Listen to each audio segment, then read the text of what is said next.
हा लाल महाल राजमाता जिजाऊंनी बांधून घेतला होता।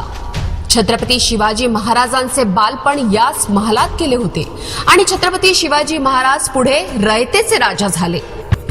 छत्रपतींनी मुघलांना सळो की पळो करून सोडले होते।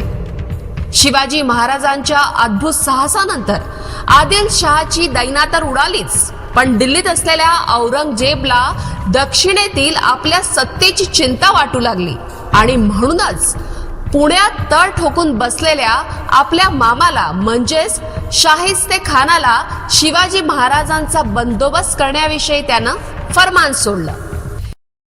इकडे शिवाजी राजे रायगडावर विचार करत होते की या शाहिस्ते खानाला स्वराज्यातून बाहेर कसा हुसकवायचा।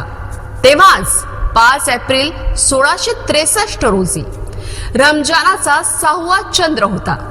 दिवसाचा उपवास सोडून शाहिस्ते खानच्या कुटुंबातील मंडळ विश्रांती घ्यायला आपापल्या ठिकाणी गेले आणि तेव्हा शिवाजी राजे 200 अनुभवी आणि कसलेल्या लढवयांना बरोबर घेऊन रात्रीचे 2 प्रहर झाले असतील तेव्हा निघाले। राजांनी खानाच्या जनान खानाच्या इमारतीच्या भिंतीला भोग पाडलं। तेथील दासींनी शाहिस्ते खानास कळवलं की भिंतीस भोग पाडून काही माणसं आत घुसली आहेत।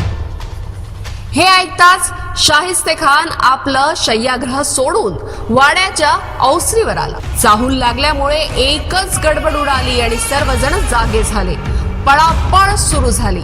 स्वतः शाहिस्ते खानने पळून जाण्याचा प्रयत्न केला तेव्हा महाराजांनी मध्यस्थ्याला गाठून त्याच्यावर तलवारीचा वार केला।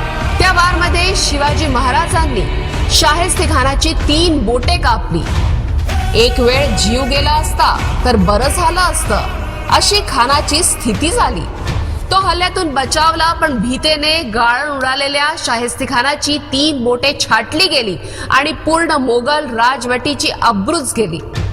शाहिस्ते खानाला जबर हादरा बसला आणि तो अवघ्या 3 दिवसात पुणे सोडून दिल्लीकडे रवाना झाला। शाहिस्ते खानावरील हल्ल्याची बातमी ऐकून सर्व मुघल सरदार भयचकित झाले। त्यांच्या मनात राजांबद्दल दहशत निर्माण झाली। शेवटी महाराजांनी शाहिस्ते खानाची खोड जिरवण्याची आखलेली युक्ती यशस्वी ठरली होती आणि अशा प्रकारे छत्रपती शिवाजी महाराजांनी पुणे व लाल महल मुक्त केला।